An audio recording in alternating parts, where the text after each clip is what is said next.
Hi friends, welcome to ASL। मैं अवधेश सिंह और इस वीडियो में हम चर्चा करेंगे रीजनिंग सब्जेक्ट के अंतर्गत हमारा दूसरा chapter that is blood relation पे, रक्त संबंध पे। तो ब्लड रिलेशन पे ये हमारा दूसरा वीडियो है। तो इसके पहले के वीडियो अगर आपने नहीं देखा है तो पहले आप जाके पहला वीडियो को देखें, उसके बाद इस दूसरे वीडियो से आप कंटिन्यू करें, क्योंकि पहले वीडियो में छोटे छोटे बेसिक कंसेप्ट को या फिर रिलेशंस को रिप्रेजेंट करने के तरीका को बताया गया था। तो पहले आप उस पहले वीडियो को जाके देख लें, उसके बाद इस दूसरी वीडियो को देखें। पहले वीडियो का लिंक इस वीडियो के अंत में दिया हुआ रहेगा और साथ ही साथ ये वीडियो जब ख़त्म होगा उसमें भी आपके पास स्क्रीन में आ जाएगा पहला वीडियो। तो आप पहली वीडियो को देख लें और उसके बाद इस दूसरी वीडियो से आप कंटिन्यू करें। इस वीडियो में हम जो ब्लड रिलेशन के अंतर्गत एकमात्र या फिर एकलौता शब्द से रिलेटेड जो क्वेश्चंस आते हैं, जो प्रॉब्लम्स आते हैं, उन क्वेश्चंस को हम देखेंगे कि उस टाइप के क्वेश्चंस को किस हिसाब से मैनिपुलेट किया जाए या किस हिसाब से रिप्रेजेंट किया जाए, या हमारे माइंड सेट क्या होना चाहिए जब इस टाइप के क्वेश्चंस हमारे पास आता है, एकलौता या फिर एकमात्र शब्द वाला। ठीक है, तो आइए क्वेश्चंस को देखते हैं। हमारा पहला क्वेश्चन है कि एक फोटो में एक स्त्री की ओर इंगित करते हुए विमल ने कहा, एक फोटो में एक स्त्री की ओर इंगित करते हुए विमल ने कहा, वह मेरे दादाजी के एकमात्र पुत्र क्या पुत्री है, बताएं कि विमल उस स्त्री से कैसे संबंधित है। तो यहाँ पे इस क्वेश्चन में देखिए आया ना एकमात्र शब्द। ठीक है, तो एकमात्र हो सकता है, कभी कभी यहाँ पे एकलौता शब्द भी आता है। ठीक, तो इसीलिए इस वीडियो में एकमात्र या फिर एकलौता शब्द से रिलेटेड जो प्रॉब्लम्स होते हैं उन क्वेश्चंस को हम देखेंगे। चलिए बनाते हैं इसको। एक फोटो में एक स्त्री की ओर इंगित करते हुए विमल ने कहा, दीवार में कोई एक फोटो कहीं पे टंगा हुआ है एक स्त्री का, तो उसकी ओर इंगित करते हुए विमल कहता है, विमल ने कहा कि वह मेरे दादाजी का। तो यहाँ पे जो मेरे शब्द है वह मेरे दादाजी का, तो मेरे शब्द किसके लिए इस्तेमाल हुआ है, क्वेश्चंस को। इसीलिए इस टाइप के क्वेश्चंस या फिर रीजनिंग का हो या मैथ का कोई भी क्वेश्चन हो, आपको ध्यानपूर्वक क्वेश्चन पढ़ना चाहिए, क्योंकि क्वेश्चन अगर आप अच्छा से समझ पाए तो 50% आपका सोल्यूशन वही मिल जाता है क्वेश्चन पढ़ने के साथ ही, क्योंकि हर प्रॉब्लम का सोल्यूशन जो है वो उस प्रॉब्लम में ही रहता है। ठीक, तो क्वेश्चन को तोड़ के ध्यानपूर्वक पढ़ना है। एक फोटो में एक स्त्री को इंगित करते हुए विमल ने कहा, वह मेरे दादाजी का, वह मेरे दादाजी का, मतलब मेरे मतलब किसके लिए हुआ है, मेरे शब्द। तो मेरे शब्द जो है ये विमल के लिए इस्तेमाल किया गया है। मेरे शब्द किसके रिस्पेक्ट में इस्तेमाल हुआ है, तो मेरे शब्द जो है ये विमल के रिस्पेक्ट में इस्तेमाल हुआ है। यहाँ पे ये चीज़ क्वेश्चन पढ़ने के साथ क्लियर हो जाता है कि विमल ने कहा कि वह मेरे दादाजी का, मतलब विमल के दादाजी का एकमात्र पुत्र की पुत्री है। ठीक, तो आइए चीज़ों को यहाँ रिप्रेजेंट करते हैं। विमल, तो यहाँ पे विमल पहले लिख लेते हैं, वह मेरे दादाजी का, तो मेरे शब्द किसके लिए है, तो विमल के लिए, विमल के दादाजी का। तो विमल का दादाजी का मतलब क्या हुआ कि विमल के पिताजी होंगे, विमल के पिताजी होंगे और उसके पिताजी जो होंगे ये विमल के दादा कहलाए, विमल के पिताजी दादाजी कहलाए। तो इसीलिए यहाँ जो भी रिश्ता दिया हुआ रहे, बस चीज़ों को उसी हिसाब से रिप्रेजेंट करते हुए चलना है। ठीक, कि वह मेरे दादाजी का, मतलब विमल के पिताजी, यही विमल के दादाजी कहलाए, कि वह मेरे दादाजी के एकमात्र पुत्र। तो इस विमल के दादाजी का एकमात्र पुत्र कौन है, ये विमल के दादाजी का एकमात्र पुत्र तो यही है, विमल का पिताजी ही विमल के दादाजी के एकमात्र पुत्र है। अगर एकमात्र शब्द है मतलब एकलौता पुत्र है, तो विमल के दादाजी के एकमात्र पुत्र के पुत्री है। तो विमल के दादाजी के एकमात्र पुत्र का पुत्री है। ठीक, तो एकमात्र पुत्र का पुत्री है मतलब इसका पुत्री है, तो विमल की वो क्या हुई, बहन हुई। माइनस साइन, अरे इसका पुत्री बोल दो या इसकी बहन बोल दो, बात तो सेम है, बोथ आर सेम ना। इसकी पुत्री, तो चूंकि विमल जो है वो इसका पुत्र है, विमल जो है वो इस प्लस साइन वाले का पुत्र है, तो इस प्लस साइन वाले की पुत्री बोल रहा है, तो इसकी पुत्री को हम यहाँ रिप्रेजेंट कर दें या फिर विमल की बहन बोल दें, बोथ आर सेम। ठीक, तो क्या है कि विमल ने कहा कि वह मेरे दादाजी के एकमात्र पुत्र का पुत्री है, मतलब विमल की बहन होगी, यहाँ पे एकमात्र पुत्र की पुत्री है। तो क्वेश्चन पूछ रहा है कि बताएं कि विमल उस स्त्री से कैसे संबंधित है। विमल जो है वह इस स्त्री का कौन लगेगा। ठीक, तो विमल उस स्त्री का कौन लगेगा, देखिए डॉटेड लाइन से है, तो डॉटेड लाइन से इसका मतलब क्या, भाई बहन के रिश्ता को ये रिप्रेजेंट करता है डॉटेड लाइन। तो विमल उस स्त्री का कौन लगेगा, तो विमल उस स्त्री का भाई लगेगा, विमल उस स्त्री का भाई लगेगा। ठीक है, क्वेश्चंस को बस जिस हिसाब से रिलेशंस दिया रहे उस हिसाब से रिप्रेजेंट करते हुए चलना है और चीज़ों को फाइंड करना है कि क्या चीज़ है। ठीक, तो विमल के दादाजी मतलब विमल के पिताजी, विमल के दादाजी के एकमात्र पुत्र, तो एकमात्र पुत्र यही हुए, इसकी पुत्री है, तो इसकी पुत्री है मतलब विमल की बहन। इस चीज़ को हम यहाँ पे ऐसे भी कर सकते थे, अगर हम यहाँ डॉटेड लाइन से यहाँ शो नहीं कर रहे हैं तो यहाँ पर करके हम ये माइनस साइन यहाँ पे शो कर दिए। विमल के दादाजी के एकमात्र पुत्र की पुत्री है, तो विमल उस स्त्री का कौन लगेगा? तो विमल उस स्त्री कौन लगेगा? देखिए इसका पुत्र ये और इसकी पुत्री ये, तो विमल उस स्त्री का कौन लगा? बहन लगा। तो चीज़ों को आप इस हिसाब से रिप्रेजेंट करो, या इसको ऐसे ना करके सीधे डॉटेड लाइन से यहीं पर रिप्रेजेंट कर दो। ठीक, तो ये क्वेश्चन आई थिंक आपको समझ में आ गया होगा। आइए, नहीं समझ में अगर आता है ये चीज़, तो चीज़ों को फिर से, क्वेश्चन मेन होता है क्वेश्चन पढ़ना, क्वेश्चन को तोड़ तोड़ के पढ़ने की कोशिश कीजिए, चीज़ अपने आप ऑटोमेटिक। मैंने बताया कि अगर क्वेश्चन आपको समझ में आ जाता है तो 50% सोल्यूशन आपके पास होता है, रेस्ट बचता है 50%। वो आपको अगर रिप्रेजेंटेशन वाला क्वेश्चन है तो रिप्रेजेंट करके, या फिर सोल्यूशन देने वाले क्वेश्चन होते हैं तो उसका सोल्यूशन देके उसका 50% सोल्यूशन मात्र निकालना होता है। मैथ हो या रीजनिंग हो, कोई भी सब्जेक्ट का, मेन चीज़ होता है क्वेश्चन को समझना। तो ये क्वेश्चन समझा तो ठीक, नहीं तो आइए इसी पर बेस्ड कुछ और क्वेश्चंस को लेते हैं। एकमात्र ये एकलौता शब्द से संबंधित जो क्वेश्चंस, ये जो प्रॉब्लम्स जो है वो हमारे पास आते हैं। तो हमारा दूसरा क्वेश्चन है, एक स्त्री का परिचय देते हुए एक पुरुष ने कहा, उसके पिता का एकमात्र पुत्र मेरा पिता है, बताएं कि वह पुरुष उस स्त्री से कैसे संबंधित है। तो यहाँ भी देखिए एकमात्र शब्द इस्तेमाल हुआ। तो इस वीडियो में बेसिकली हम एकमात्र या एकलौता शब्द जो होता है उसी टाइप के क्वेश्चंस को यहाँ पे हम इंक्लूड कर रहे हैं। तो आइए इसको बनाते हैं। एक स्त्री का परिचय देते हुए एक पुरुष ने कहा कि उसके पिता का, अब यहाँ पे देखना है कि उसके शब्द जो है वो किसके रिस्पेक्ट में इस्तेमाल हुआ है, उस स्त्री के रिस्पेक्ट में इस्तेमाल हुआ है या उस पुरुष के रिस्पेक्ट में इस्तेमाल हुआ है। तो क्वेश्चन पढ़िएगा जब, तो ये चीज़ क्लियर हो जाता है कि वह शब्द या उसके शब्द जो आगे लिखा हुआ होता है वो किसके रिस्पेक्ट में इस्तेमाल किया जा रहा है। तो यहाँ पे जैसे बोल रहा है कि एक स्त्री का परिचय देते हुए एक पुरुष ने कहा उसके पिता का, तो उसके जो पिता, जो उसके शब्द जो इस्तेमाल हुआ है वो इस स्त्री के लिए इस्तेमाल किया गया है। स्त्री के रिस्पेक्ट में ये उसके शब्द का इस्तेमाल किया गया है कि उसके पिता का एकमात्र पुत्र। तो उसके पिता का मतलब किसका? स्त्री के पिता का। तो ये चीज़ों को यहाँ बनाते हैं। स्त्री के पिता का, तो ये स्त्री है, स्त्री के पिता, तो स्त्री के पिता यहाँ पे, ठीक। उसके पिता का एकमात्र पुत्र मेरा पिता है। उस स्त्री के पिता का एकमात्र पुत्र, उस स्त्री के पिता का एकमात्र पुत्र, तो एकमात्र पुत्र मतलब उस स्त्री का भाई होगा। उस स्त्री के पिता का एकमात्र पुत्र कहने का मतलब वो क्या हुआ कि उस स्त्री का भाई बोल दो, या फिर इस प्लस साइन से यहाँ पे रिप्रेजेंट कर दो कि इसका एक पुत्र है, या फिर इस स्त्री का डायरेक्ट डॉटेड लाइन से रिप्रेजेंट कर दो कि इसका एक भाई है। तो उस स्त्री के पिता का एकमात्र पुत्र, ये उस स्त्री का भाई ही उस स्त्री के पुरुष का एकमात्र पुत्र होगा। तो उसके पिता का एकमात्र पुत्र मेरा पिता है, मतलब उस पुरुष का पिता है। ये यहाँ पे आ जाएगा वो पुरुष, ये भी प्लस साइन में है, स्त्री माइनस साइन में, ठीक। तो क्वेश्चन जो बोल रहा था उस हिसाब से हमारा रिप्रेजेंटेशन हो गया है, बस अब चीज़ों को फाइन करना है, ठीक।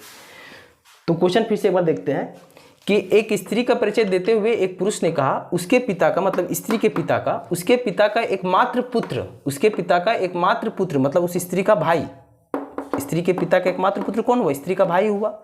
तो उसके पिता का एकमात्र पुत्र जो कि ये है, उसके पिता का एकमात्र पुत्र मेरा पिता है, यहाँ रिप्रेजेंट कर दिए, ठीक है। उसके पिता का एकमात्र पुत्र मेरा पिता है। तो बताएं कि वह पुरुष उस स्त्री से कैसे संबंधित है, मतलब वह पुरुष जो है वो इस स्त्री का कौन लगेगा रिश्ता में, ये हमको फाइंड करना है। तो देखते हैं, इस पुरुष का ये पिताजी है और इसके पिताजी की ये बहन है। इस पुरुष के ये पिताजी है, उसके अगर डॉटेड लाइन से यहाँ शो कर रहा है मतलब क्या, उस पुरुष की ये उस पुरुष के पिताजी की ये बहन है। तो ये पुरुष उस स्त्री से कैसे संबंधित है, तो ये पुरुष इस स्त्री का कौन लगेगा। तो ये आप खुद इस चीज़ को देखिए, मैंने बोला था कि रिप्रेजेंटेशन आपको ध्यान में जरूर रखना है। फीमेल मेल भाई बहन के रिलेशंस को, पुत्र पुत्री को किस हिसाब से रिप्रेजेंट किया जाता है, पति पत्नी को किस हिसाब से रिप्रेजेंट किया जाता है, लेकिन चीज़ों को अपने साथ अगर आप एज्यूम करोगे या इंटरलेट करके आप देखोगे तो चीज़ों को बहुत ईजिली आप फाइंड कर सकते हो। अब यहाँ पे अगर आपको रिलेशन निकालना है तो आप खुद देखो कि आपके पिताजी के बहन, तो आपके पिताजी के बहन आपकी कौन हुई, आपकी बुआ या फिर फुआ हुई, ठीक है। तो यहाँ पर भी सेम चीज़ है, अगर हम अपने साथ इसको इंटरलेट कर पा रहे हैं, अपने रिलेशंस के साथ अगर हम इंटरलेट कर पा रहे हैं, तो चीज़ जो है, जो भी चीज़ यहाँ पूछा जाएगा वो चीज़ बहुत ईजिली आप फाइंड आउट कर पाओगे। तो वह पुरुष इस स्त्री से कैसे संबंधित, मतलब ये पुरुष जो है वो उस स्त्री का कौन लगेगा, तो वो पुरुष जो है वो उस स्त्री का कौन लगेगा, तो उस पुरुष जो स्त्री का कौन लगेगा, तो भतीजा लगेगा, ठीक है। दूसरी चीज़, कि क्वेश्चन पढ़ने के साथ साथ यहाँ जो किसके रिस्पेक्ट में रिलेशन पूछा जा रहा है, ये चीज़ मैं पिछले वीडियो में बोला था, इस वीडियो में बोल रहा हूँ कि किसके रिस्पेक्ट में रिलेशन पूछा जा रहा है, ये चीज़ बहुत मैटर करता है, ध्यान में देना। अगर यहाँ पे क्वेश्चन ऐसा पूछा जाता है कि बताएं कि वह स्त्री उस पुरुष से कैसे संबंधित है, तो वह स्त्री उस पुरुष की बुआ लगेगी। अब आपके पास ऑप्शंस में जब रहेंगे ABCD करके, तो हो सकता है ऑप्शंस में बुआ या फुआ भी रहे, पहला ही ऑप्शंस में रहे। और इजली आप यहाँ पे देख रहे हो कि इसके पिताजी की बहन मतलब इसकी बुआ है, तो आप बुआ में टिक मार के आगे निकल जाओगे, जो कि फिर गलत हो जाएगा। हो सकता है कि फिर भतीजा का ऑप्शन तीसरा या चौथा ऑप्शन आपके पास रहे। तो क्वेश्चन को पढ़ने के बाद मेन चीज़ क्या होता है कि ये समझना कि ये जो रिलेशन पूछा जा रहा है वो किसके रिस्पेक्ट में पूछा जा रहा है। यहाँ पे ये नहीं पूछ रहा है कि ये स्त्री उस पुरुष का कौन लगेगी, यहाँ पे पूछ रहा है कि ये जो पुरुष है वह इस स्त्री का कौन लगेगा। ठीक, तो आपकी जो बुआ होती है, आपकी जो बुआ होती है उसके आप कौन कहलाते हो, भतीजा, और अगर फीमेल है तो फिर भतीजी। ठीक, तो क्वेश्चन था कि वह पुरुष उस स्त्री से कैसे संबंधित है, तो वह पुरुष उस स्त्री का कौन लगेगा, तो वह पुरुष उस स्त्री का भतीजा लगेगा। ठीक है, तो यू शुड गो फॉर भतीजा वाला जो ऑप्शन रहेगा उसमें। आई थिंक ये क्लियर हुआ होगा। और एक क्वेश्चन को लेते हैं इसमें। तो हमारा तीसरा क्वेश्चन है, एक पुरुष ने एक औरत से कहा, तुम्हारे एक लौते भाई की बहन मेरी माँ है, बताएं कि उस औरत का पुरुष के नानी से क्या संबंध है। बताएं कि उस औरत का पुरुष के नानी से क्या संबंध है। तो आइए देखते हैं। एक पुरुष ने एक औरत से कहा, तुम्हारे एक लौते भाई का, मतलब किसका, उस औरत के एक लौते भाई का। तो ये औरत है तो माइनस साइन में इसको रिप्रेजेंट कर दिए।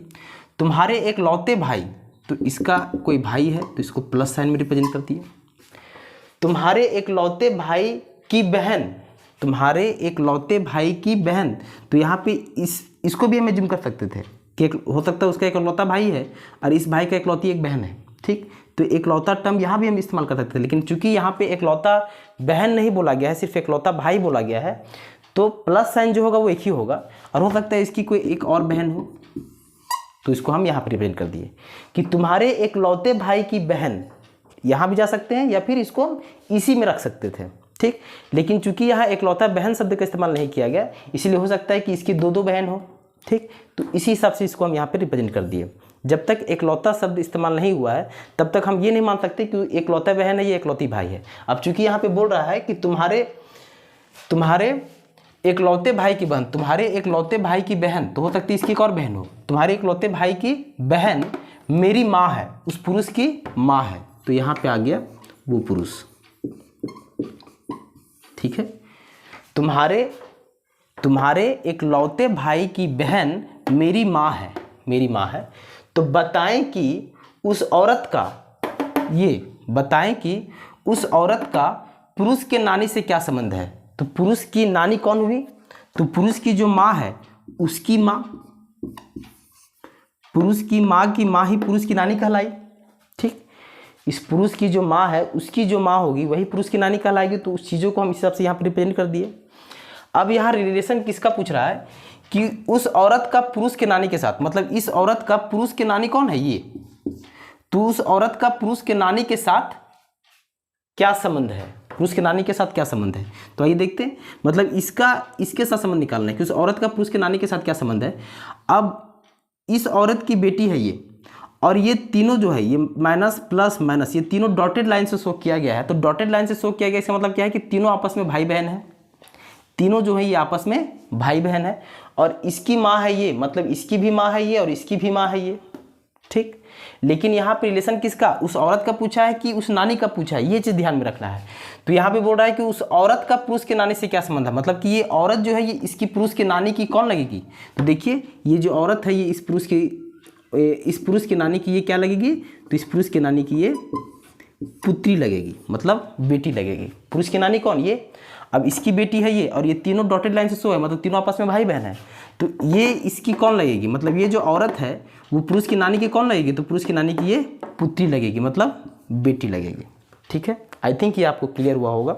चलिए एक और क्वेश्चन इसमें लेते हैं। तो हमारा अगला क्वेश्चन है,